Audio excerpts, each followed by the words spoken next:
Hey there. You guys might recognize me from such shows like To Catch a Predator. I'm all out of love.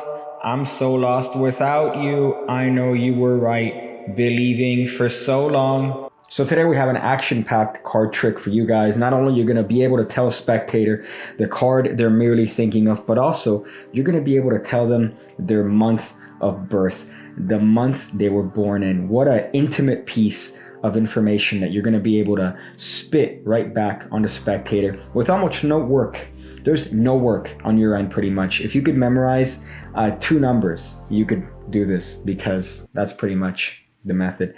So we're going to go for a little bit of a hot sponsor break here. If you guys haven't noticed, I've had a couple videos graciously sponsored by Skillshare. Skillshare. What is Skillshare, you might be asking? If you don't know, well, honestly, you should move because they're kind of big. They literally have thousands of classes, not hundreds, all right? Not dozens, but thousands of classes dedicated to pretty much anything you want to learn directly under the sun. You want to learn about coding? Guess what? Skillshare has a class for that. You want to learn on how to better the audio on your crappy magic videos? Guess what? Skillshare happens to have a course for precisely that. And when you sign up, premium membership gives you unlimited access. You're not getting stuff cherry picked. You're not getting 10 things a month. You're getting unlimited access. You could join and apply for any course you want and learn how to better yourself as a person. All right. I'm like that Everett commercial from Maury, but this time I actually mean something. And it's very, very cheap at less than $10 a month. Oh boy, what a fantastic deal you are getting. And you could get a two-month free trial by just clicking on the link in the description below or looking at the pinned post, because apparently that tricks YouTube into thinking that my channel is better than it actually is. So you could go ahead and check that out. Shout out to Skillshare for sponsoring this episode. Now this trick is a variation of something that comes from this lovely book, which is Tarbell's Course in Magic. Now I was graciously sent this. If you guys aren't watching my live streams, every Wednesday I do a little bit of a live stream at approximately 8 o'clock, 7 sometimes. And me and you and me, Daniel, we talk about all things, not necessarily magic related. It's related to, life, because there's life outside of magic, but we get to talking about magic more so than anything. And somebody graciously sent this puppy out. The username is right here. Username is going to be right here. So I just want to say thank you for sending this out. And it reminded me of a little bit of a trick from this book that I didn't like, but the variation on that I think is gold. So without any further interruptions, let's just get into the thing.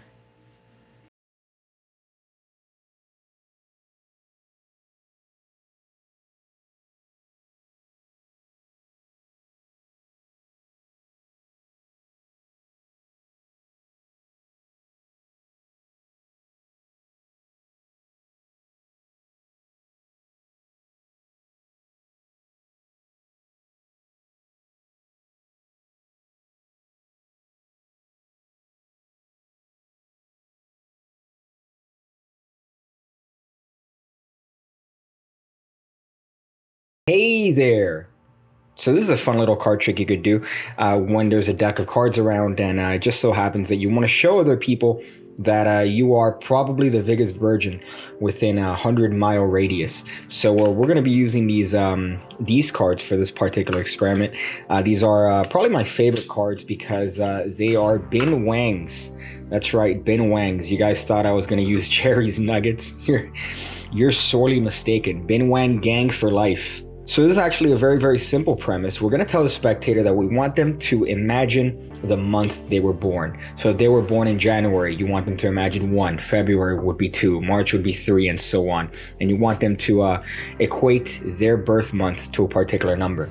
Now you want them to deal down that number from the top of the deck onto the table. So let's say, for example, they were born in March. They will deal 3 cards down, and then finally take a look at this 3rd card from the top. Now when they're done, you instruct them to place a deck on top, and we're going to be GTG, or GG as the young kids like to say. So here, very simply done, we hand a deck to the spectator, and let's say they were born in, we'll give it a fictional month here, May. Let's say May. So that's going to be January, February, March, April, and May. So that's 5. Let's say they remember the 9 of hearts. In this particular case, they place the deck down. Remember, you're turned around throughout the entirety of this, so you don't really have any idea as to what's going on. Actually, you don't have any idea as to what's going on in life.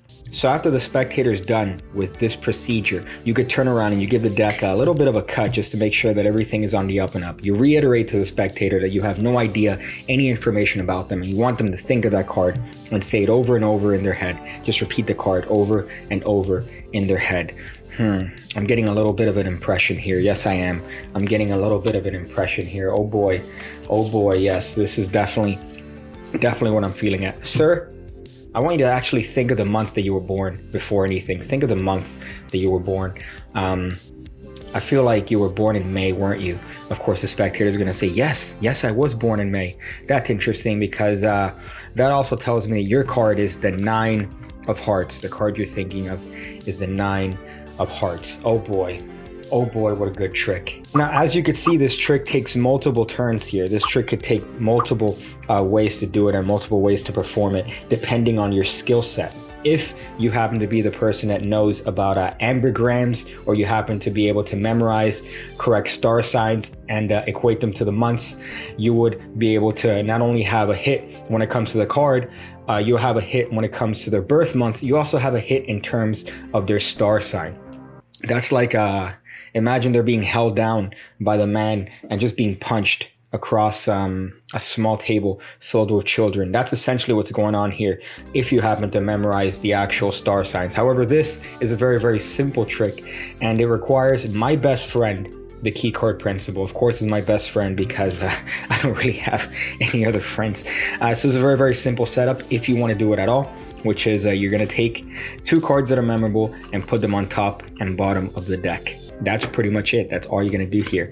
So you're going to instruct the spectator what is about to happen. And if you want to do it with a little bit of rather instruction here, then what you could do is you could set this up in advance to make sure that once you do the explanation to the spectator, it's going to set you up for this trick. And the way we do that is very, very simple. I know you're saying, hey, this is going to be complicated, but no, this is a self-working card trick. If you're incapable of doing this trick, you should seriously move on to a hobby that actually gets you vagina. So you're going to take 3 cards and then one of your key cards. So in this case, one of my key cards is going to be the Ace of Clubs.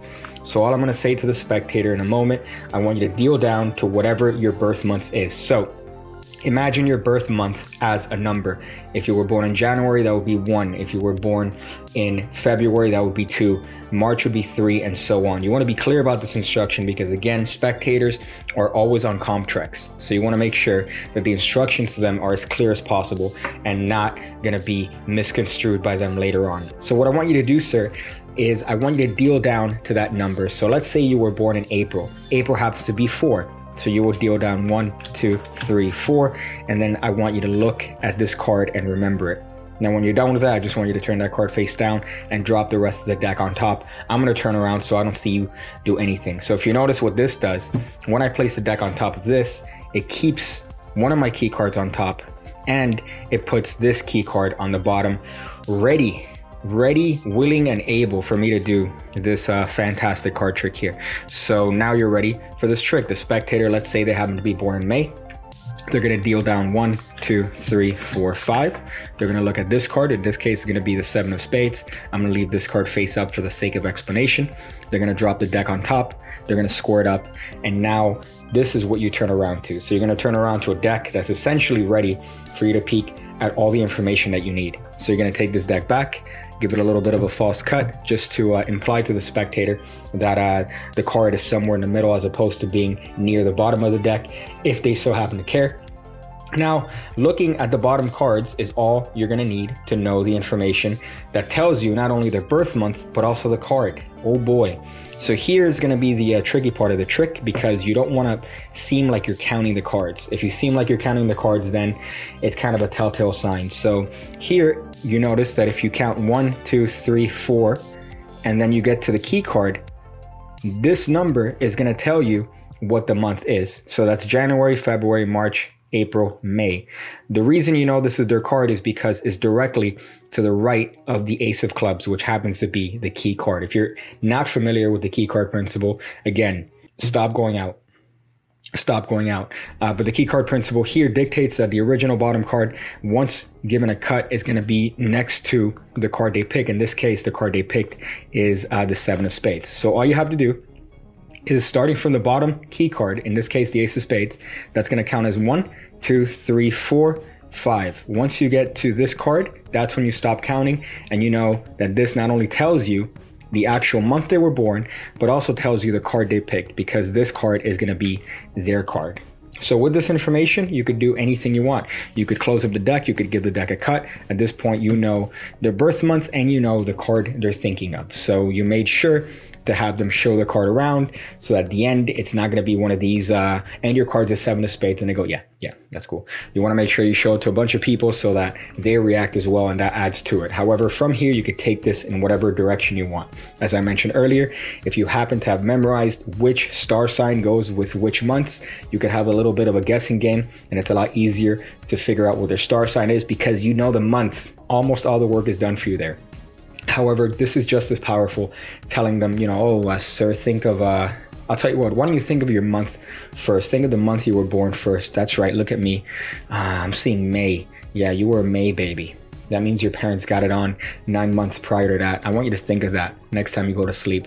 And also the card you're thinking of, oh yeah, I'm getting a clue here, and you name the card that you happen to have peeked at. If you want to take the card out of the deck, that's your prerogative. But what I like about this is, again, based on just looking at this information, you get 2 pieces of info from your spectators. You get not only the actual card they picked, but you also happen to get the birth month that they have. Now, if you want, you could do this with their birth hour. So the way that would work is the same thing. You have these cards on top of the deck. You have the spectator deal down to the hour they were born in. So let's say they were born on 6 o'clock. That would be 1, 2, 3, 4, 5, 6. They look at the card. In this case, is the king of diamonds. They drop it on top. When you turn around, you give the deck a little bit of a false cut.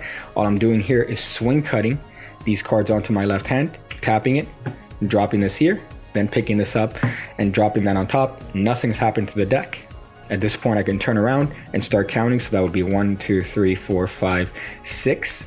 Right here, I know this is the card because it's directly to the right of the ace of clubs. And I know that the spectator's card is the king of diamonds, and they were born on 6 o'clock. So nice little bit of information there. You could directly tell the spectator the hour they were born, as well as the card they're thinking of. Oh man, this is and I'm putting this on YouTube. Oh boy, you guys are lucky to have somebody like me on this platform. Thank you guys. That's a trick. If you have any questions, concerns, and comments, make sure to not put it in the comments, because I'm not going to be reading those, because I'm too big for the comment section. JK, I read all the comments, so make sure to leave a little bit of a comment below as to different ways you might perform this, or different variations, or different ways that you might come up with this particular key card sandwich principle. Oh boy, got a little bit overzealous there. But thank you guys for watching my videos. As always, make sure to farmhouse pickles your Coke cans. You could find me in the club, bottle full of bub. Look, mommy, I got the X if you're into taking drugs.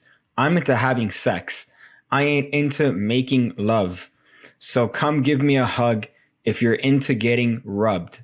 You could find me in the club, bottle full of bub.